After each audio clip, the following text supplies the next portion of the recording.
Right now, I'm in Idaho Springs, Colorado. In my last dispatch, I was riding Trail Ridge Road in Rocky Mountain National Park. At that time, it was the highest road I'd ever ridden.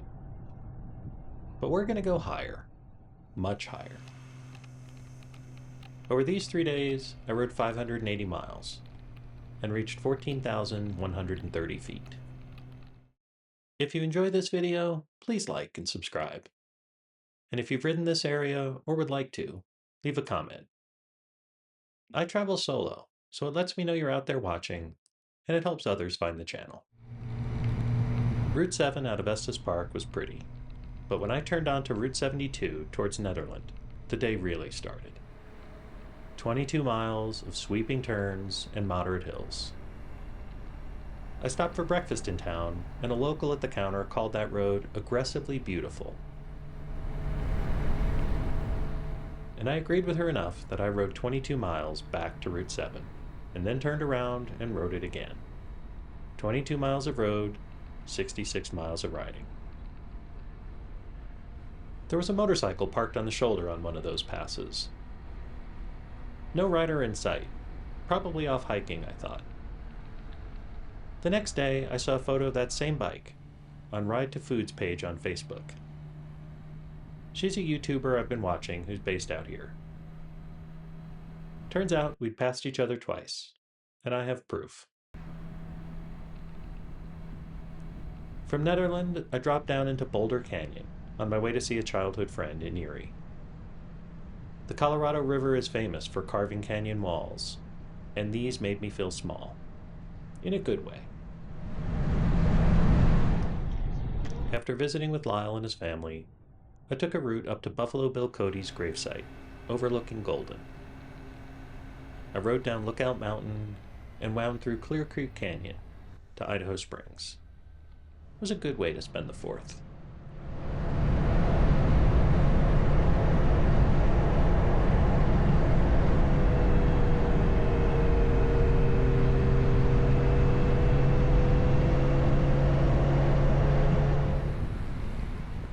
The next morning, I headed out on a 226-mile loop, built around 2 passes I'd been looking forward to.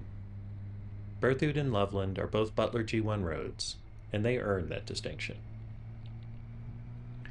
Berthoud Pass is wide and smooth, with generous switchbacks. I climbed out of Empire toward Winter Park, but I liked it enough the first time that I turned around to ride it in both directions before continuing on. There was a fair amount of holiday traffic coming south towards the interstate, but I didn't really mind that either.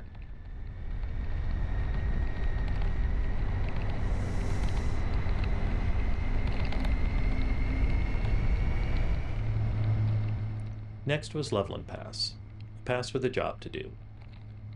Since the Eisenhower Tunnel was built on the interstate, it's not only the scenic alternative, it's the route for anything hauling hazardous material that can't use the tunnel.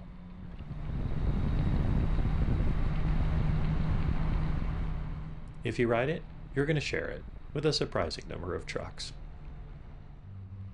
I rode it first from Keystone, supposedly the easier direction, but I did both directions anyway.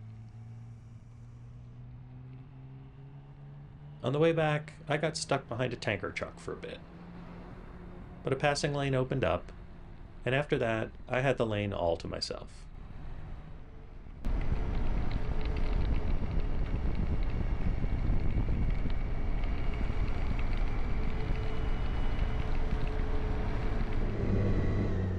Day 3 was a day I'd been looking forward to, but with more than a little apprehension.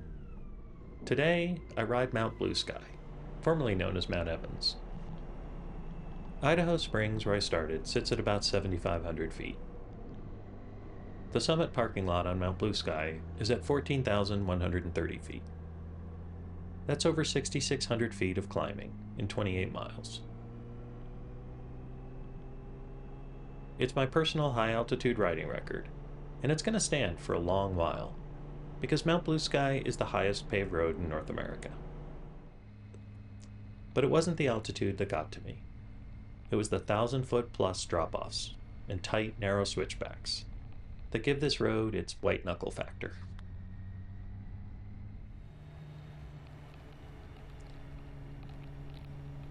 If not trying to get distracted by the views and the cliffs isn't enough, it's also busy with wildlife.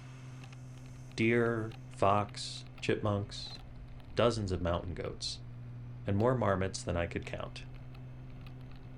The marmots seem to enjoy sitting in the road, waiting until the very last second to move. The road is paved, but in no way would I say it's smooth. Frost heaves and potholes the whole way. On the way down, my telescoping camera pole collapsed without me noticing. I didn't catch it until I'd stopped at 12,000 feet. I rode back up to the top so I could get the full descent on camera.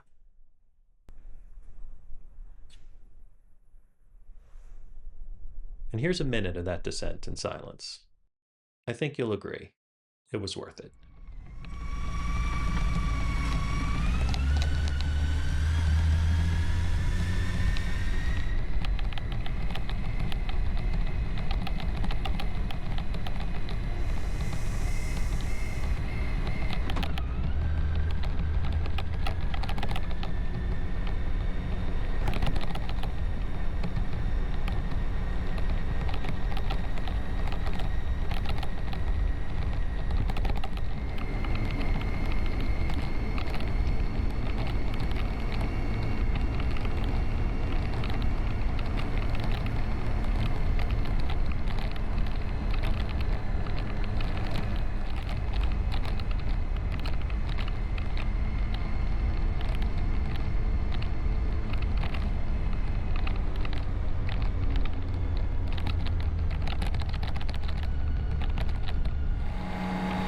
Coming down from Mount Blue Sky, I made a right.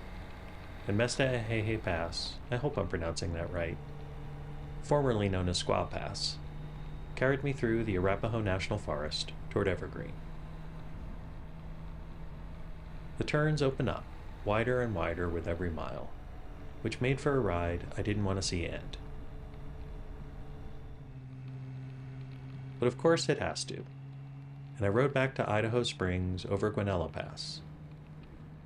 It climbs slow and steady from Grant, past alpine lakes and tons of horse farms, to a summit that looks at the backside of Mount Blue Sky. And I thought that from the summit of Guanella Pass, at 11,669 feet, Mount Blue Sky wouldn't look so big. I was wrong. Enjoy 30 seconds of Guanella Pass. That's Mount Blue Sky on the right.